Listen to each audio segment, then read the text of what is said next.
अपना ही साया देख के तुम जाने जहां शर्मा गए।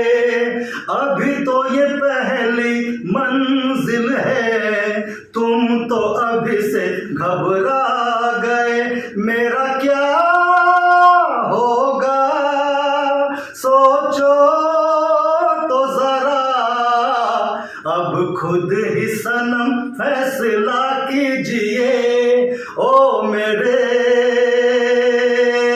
दिल के चैन, चैन आए मेरे दिल को दुआ कीजिए। आपका अरमा आपका नाम मेरा तराना और नहीं, इन झुकती पलकों के सिवा दिल का ठिकाना और नहीं। जचता ही नहीं आंखों में कोई, दिल तुमको ही चाहे तो क्या कीजिए। ओ मेरे